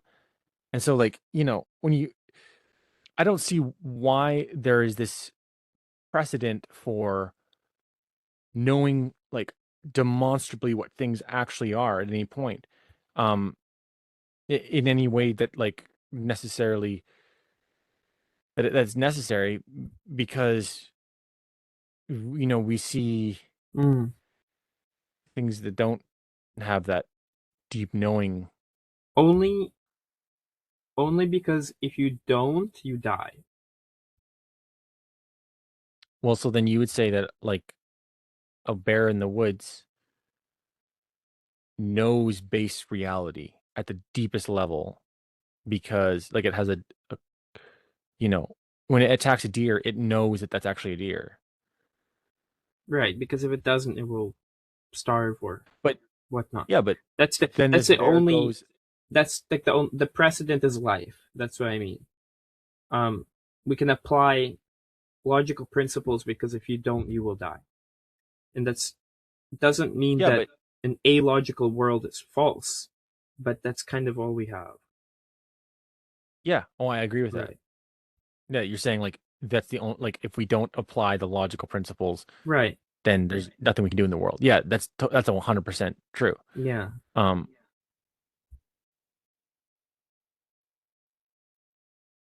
Yeah. Because that, I guess Or that's the problem with this kind of unknowable true philosophy. It's not related to anything in any, I guess, practical manner. That doesn't invalidate it. It's just unworkable. yeah, it is unworkable. Um,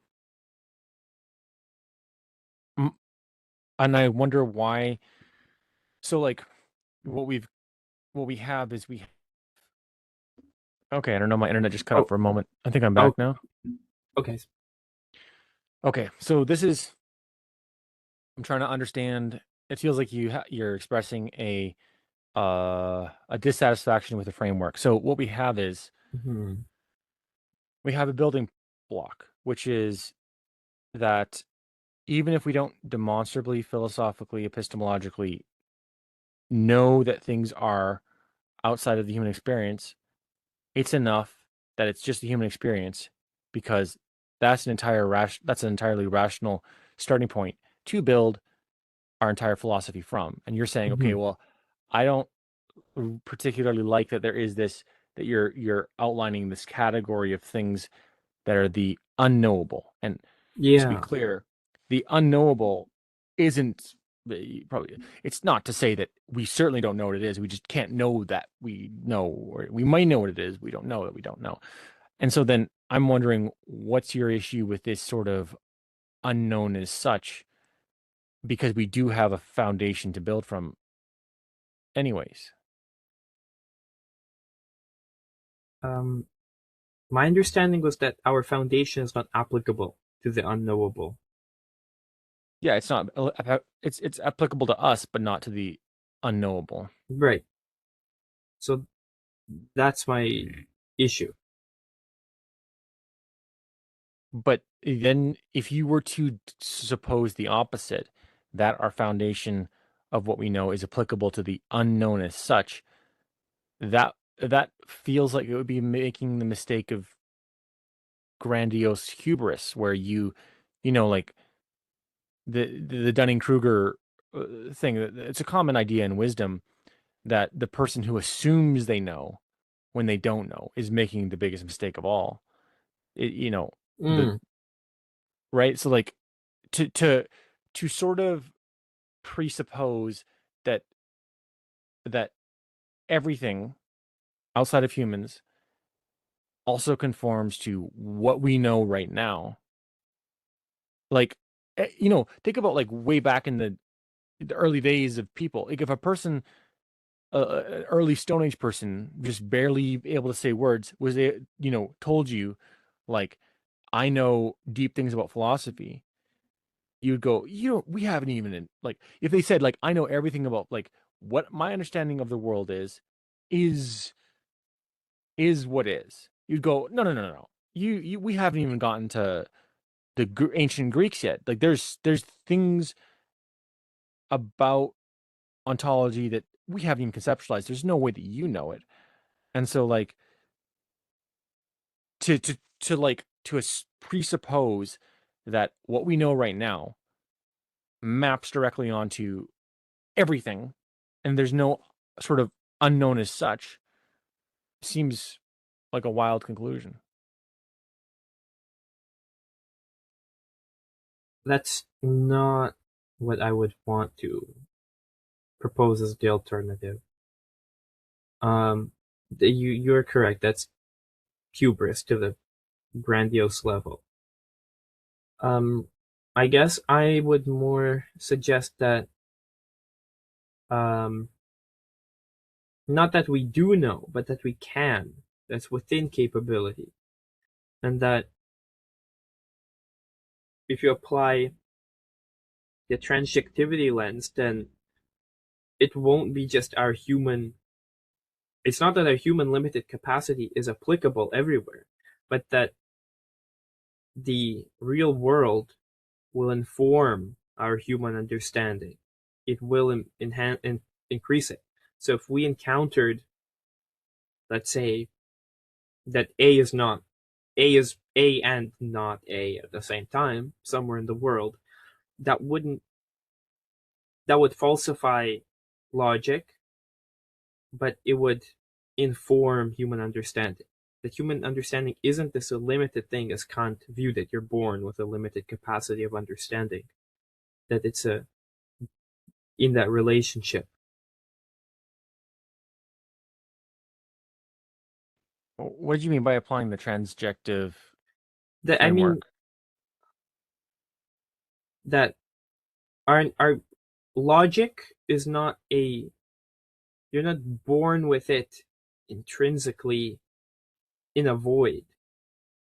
You're born because you're a subject in object. You have that relationship. That's why logic is possible, because you are informed by the world. It can't view that you're just born with a limited number of colors you can see. The transjective framework is that the light of the world is informing your eyes, which then are able to see colors. I don't know if that's a good way of putting it. And how again is this like contentious with the model that I was describing? It's different. It's one act I haven't considered. It doesn't disprove. It's impossible to disprove the model you suggested, right?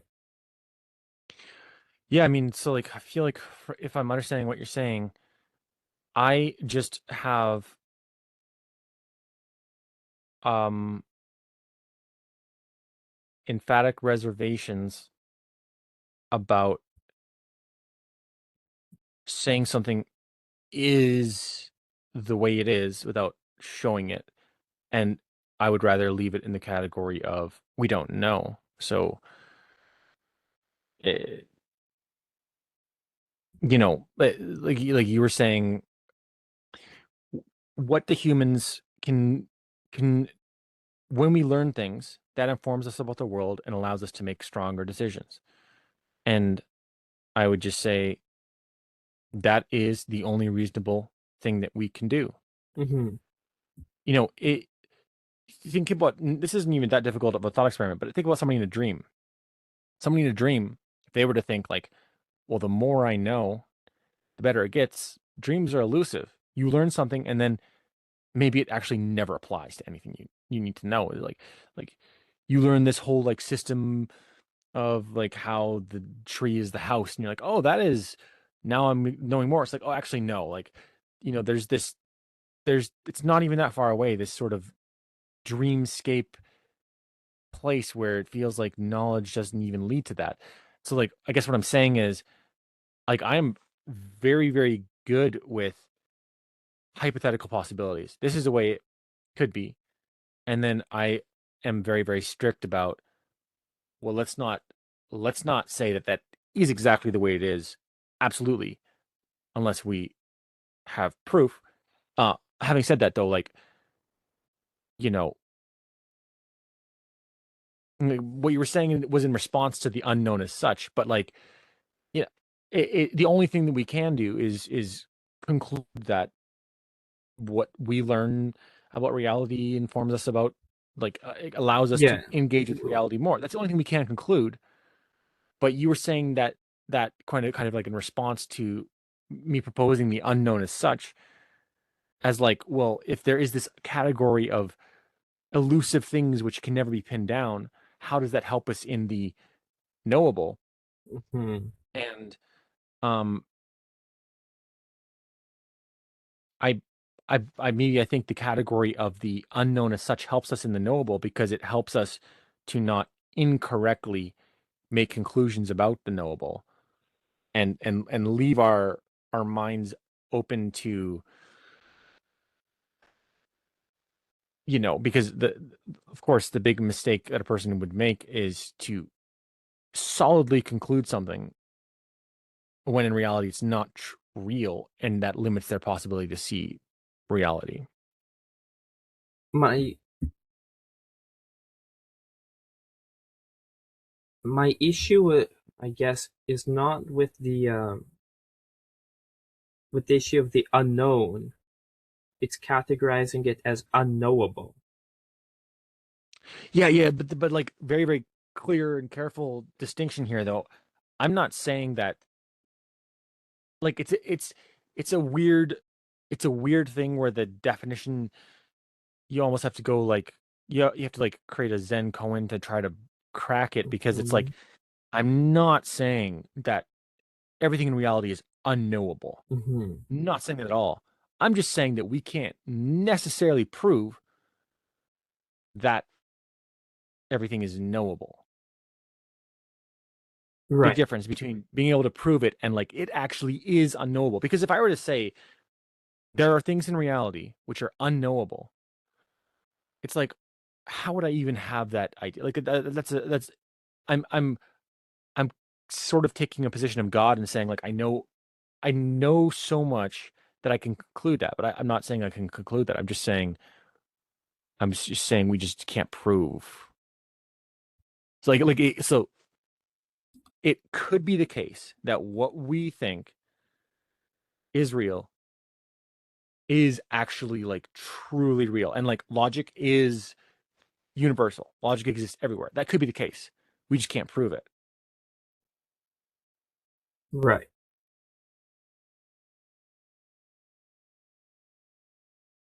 So, what's your approach to this in life? Do you have the more kind of hesitant approach where we'll act as if the tiger is real, but philosophically speaking, we can't actually know if that's can't prove if that's the case, or an approach which is, I guess, what I would suggest, which is that we're going to treat the tiger philosophically as real and continue trying to falsify it, but treat it as real unless that's proven otherwise. Yeah, the reason why I came onto this idea of the unknowable, Mm-hmm. the possibility of the unknowable is basically um a way of sorting through entropic noise. When I look at reality, I don't have any sort of I don't have sort of a constant wrestle between is it real or is it not real? But the reason why is because I have this category of the unknowable because um because I'm not it like the category of the unknowable is actually to get me out of that place of constantly questioning if things are the way they are. So like, you know, diving into how I first maybe perceived this category of possibility was I was wrestling with metaphysical questions. What is God good or is he not good? And you know, I if logic is real, you can kind of deduce things from it. Like you could say, well, it, if it's better to have something as opposed to nothing, then there's certain moral intrinsic qualities of that, right? Like killing and burning a bunch of things, maybe making a species extinct, is in no way going to be good. And so you have this you start to get this definition of like what God may be, but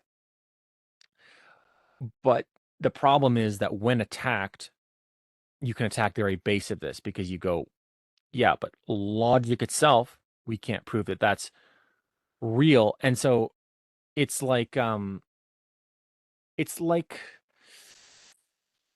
it's like I would say maybe more of like a way of like letting go of that set of things which we can't, because if I were to try to hold on to this and be like, no, like I can know true things about God, absolutely, because logic is universal, therefore I can derive these certain properties. If I were to try to hold on to that, I would be in a constant entropic state of the idea being attacked and having to forcefully put it up. And so really, really, I see the world very, very clearly and objectively like a normal person.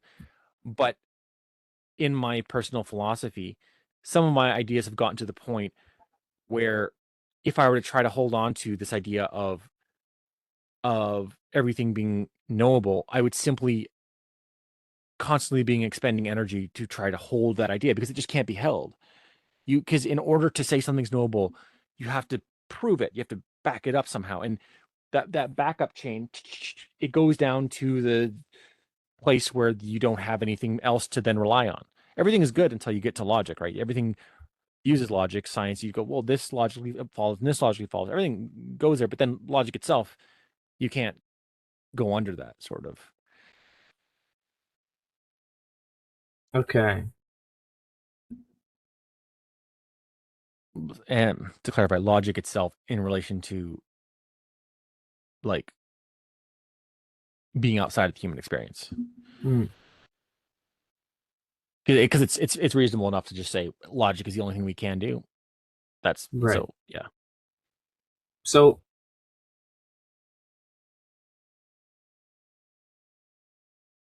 that's kind of a position taken for granted. Yes? Reasonably.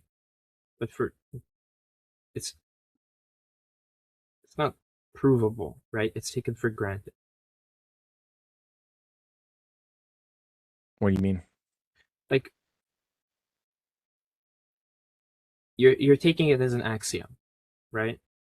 Taking what as an axiom? This framework of an unknowable. It's sort I'm of not taking it as an axiom. It's not an axiom. It's this is this is all pre-axiomatic. That's why it's I would say it's strong. There's no axioms in what I'm saying how can something be pre-axiomatic? because you just don't say axioms are things to build stuff from. Hmm. It doesn't definitively build anything. So the more accurate is it's non-axiomatic? Yeah, it's Okay. non-axiomatic. Right. I mean, And I it's guess I not said pre-axiomatic because I do have axioms later down the. Well, I don't have. the I don't know. okay. What I mean more so is it's not provable nor disprovable. You kind of take it for granted. Yes? I mean, so it's like it's a weird thing where I have to say, when you say it's not provable or disprovable, it you know it could be provable, but yeah, like yeah, it isn't Okay. provable or disprovable. And like equally it's not provable nor disprovable that reality is just self-evident. Yeah, as Right. far as what we have actually done, yeah, So why like one we over the haven't. other? That's sort of, I guess, my final question. Why one over the other? Yeah.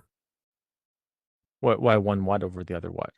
Why a philosophy with this uh, potential of unknowability? I don't know if you like that phrasing. Versus a world which is just self-evident. I think those are Yeah, at odds. that's perfect. That's perfect phrasing. The potentiality of the unknowable. Okay. That's perfectly said. Why one over the other? Hmm. Because basic. I mean, what did you think about the answer that I gave, which is that when I was building philosophical frameworks, that certain attacks were indispensable or irrefutable rather. So like I was building moral ideas based off pure a priori logic. Um, but then when somebody says, so I guess the answer is why one over the other, because one you can actually hold, and the other one you have to do work to hold. You have to constantly Hmm. conjure up axioms. Ah. like one position is a strong position, the other position can be dismantled. Like if you say something emphatically is the way it is, then somebody dismantles it. You go, well, that person dismantles it. What's the point of dismantling it? Well, if you want to have a strong philosophy and do well in conversations and do well in your own thinking about philosophy, having ideas which cannot be dismantled is ideal. But aren't they being dismantled on a position taken for granted? This potential unknowability, because that's how ultimately a belief of self-evident reality is dismantled. It's not provable, and you have to continuously build axioms. And what disproves it is just this potential unknowability. So you're saying, is it based on like an assumption or something? An assumption? Um, the tool to dismantle uh, other philosophies is also taken for granted. Mm-hmm. I wonder if you could outline the thing you're saying a bit more with a bit more context. Right. So if I argue that the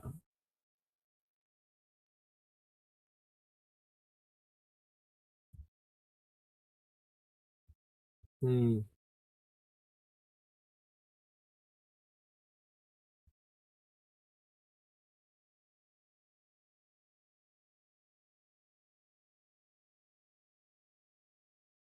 if I argue that logic is true, that's self-evident, it's dismantled on the basis of, well, potentially it's not, and potentially it's unknowable whether it's true or not. And that's not a sound position. That's a position taken for granted. Is it not? It's right. There's no proof that that position is itself valid. What you're saying, Yes, right? and that's what I meant by self-consuming, I Yeah, guess. yeah. I agree. Okay. Yeah. I mean I agree. So when I'm talking with somebody who says, maybe logic is not real, my end conclusion is there's no point in making that argument, by the way. Okay. Like, but you also can't build from the conclusion that logic is real necessarily either. Um, Real outside of the human condition. And the reason why is simply because you can't prove it. Um, and so yeah, it does have this self-consuming nature. It has to be dealt with very, very carefully because, you know, again, somebody says maybe logic is not real. And therefore I'm going to devalidate everything you're saying. You respond, yeah, but there's like no way you would even know that, and there's nothing you can do with that information. It's just like you can't do what you think you're doing with that information. I agree. It's a largely a non-starter. What I'm doing with that pre-logical stuff is more about what you don't do, not what you do. And so um the utility of knowing that it's there and identifying it is isn't so that you can build anything from it, but rather so that you don't incorrectly build things assuming that it can't possibly be real.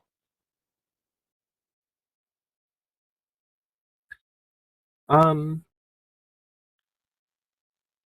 I see that. So I don't want to simplify and reduce the whole position, but I want to hear your thought on this sort of. So if to kind of dumb down our philosophies, personally, I would say, especially in conversation, I like to hold an opinion confidently, but be always open to changing my mind, right? So even if I'm not sure about something, I think it's better conversation to propose it confidently, but not be stubbornly attached to it. Whereas your approach is more like Socrates, wisdom in knowing that you don't know. Do you think that's a sort of accurate? Interesting, because I mean, what you describe about saying something confidently and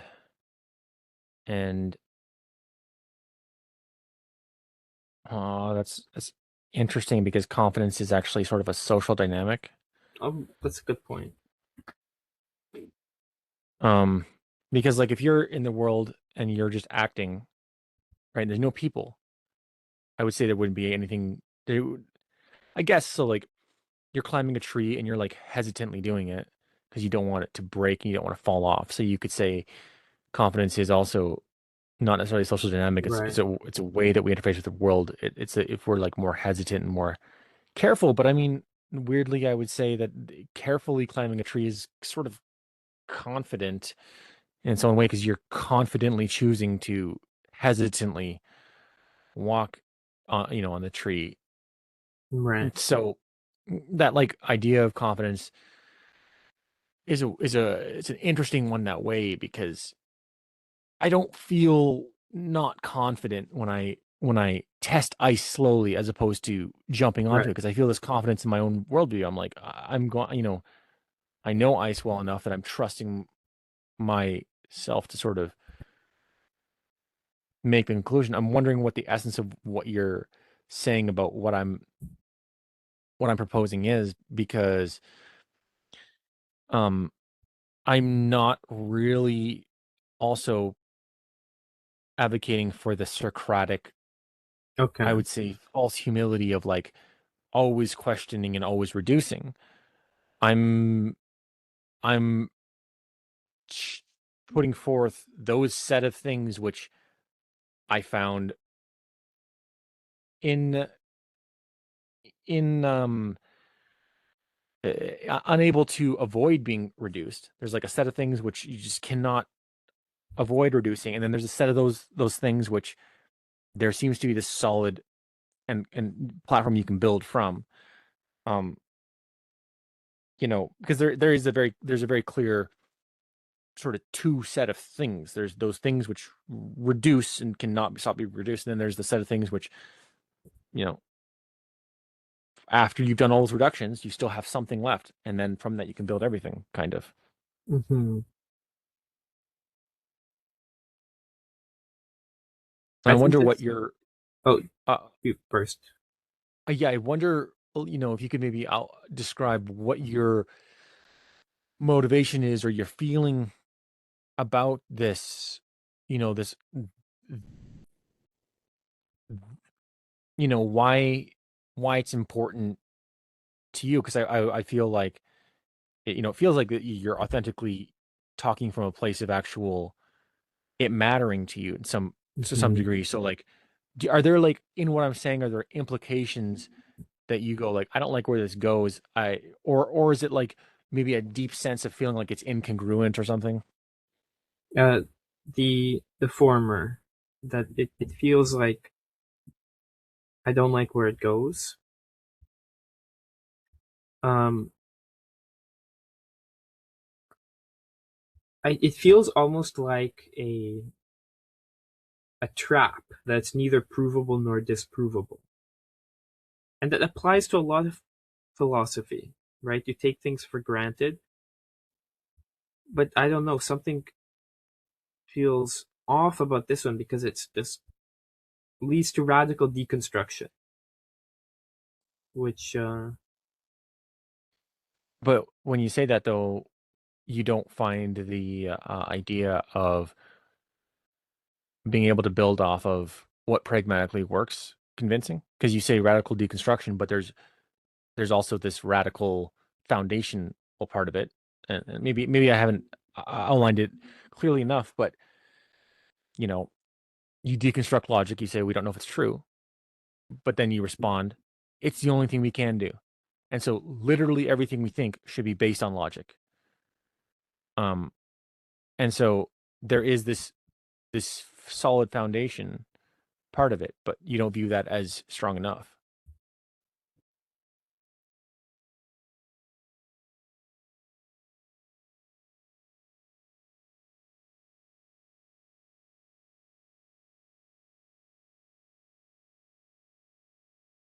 Hmm.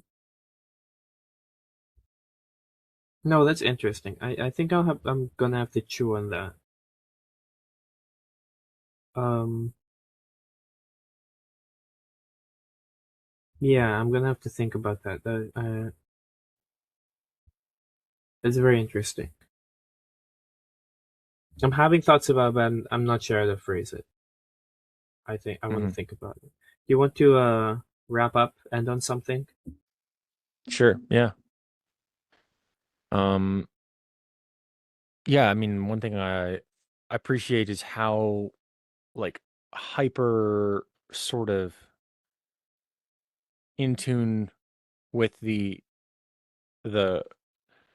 the conversation you are, like the arguments, like when I present them, I think you have a really high capacity to like to to get the essence of what I'm saying, sort of, or probably anybody's saying, and really respond to that, as opposed to sort of responding through a framework. Oh, I wonder what you're like, just briefly before we wrap up, like what your experience is in like philosophy and like that kind of field. What do you mean? Like, how did you get into these questions, Hmm. and like, what is like your ethic and your approach, and how do you feel about philosophy? Some people think about philosophy sort of as like have to do it, don't like, Hmm. it's like the imposing problem that you have to keep stating off so you can get back into reality. And some people view philosophy like this thing they just sort of love to dive into. So I'm just curious about that. Yeah, I really enjoy philosophy. I think it's important. I've heard people say before this stupid quote, which is that no one asks a philosopher for any real problems, which I think is just ridiculous because our legal system is based on moral values, which are based on uh, metaphysical principles. Hmm. It's everything is philosophy, right? Uh, Scientists take for granted that doing science is good. What does that mean, right? It's Yeah, yeah. important. Um, I would say this started probably around, I guess, 4 to 5 years ago when I read Thomas Sowell's A Conflict of Visions. It was kind of my first dive into this. I was always kind of interested and sort of followed politics and intellectual circles a bit here and there. My parents did. But then I think that book really opened my eyes into epistemology and metaphysics about human nature. And since then, I guess it's just been very interesting to me. And these conversations are the most rewarding. Um, they feel mutually transformative, right? Talking about Hmm. what you had for lunch isn't mutually transformative. Just chit chat is just it doesn't change the way you think. And philosophy has been uh, very meaningful to me. Oh, that's such a beautifully succinct way of identifying exactly why philosophy is so integral and like actually important to everyday life. I think that what you said there, I'm gonna probably take that and use that in as I talk about philosophy with other people, because that's just so what it is. It's like it's like meaning. You're going deeper into meaning when you are at the meal table and you talk about what the flavor of the food. It's here, it's the surface of the meaning is sort of up here, versus when you go to philosophy, it just the importance of it just keeps Yeah. getting more applicable. Brilliant, man. I mean, I very much personally enjoyed this conversation. Oh, very much. This was great. Thank you. Cool. Uh, Yeah. I really appreciate how I had trouble kind of conceptualizing this, so I appreciate your patience and ability to rephrase and to take what I've the arguments against what I've said and to answer them confidently and to apply the ideas I proposed and engage with them and bring back into the conversation kind of offshoots which I'm struggling myself to connect. So thank you. Yeah, I mean, likewise, this conversation I feel like really does the same thing for me. Very much helps me map out the territory and like actually, you know, yeah. Um, yeah, I mean, I would definitely be down to um have another round of Definitely. conversation. Cool. Fantastic. Thank you. Yeah. Well, I'll stop the recording.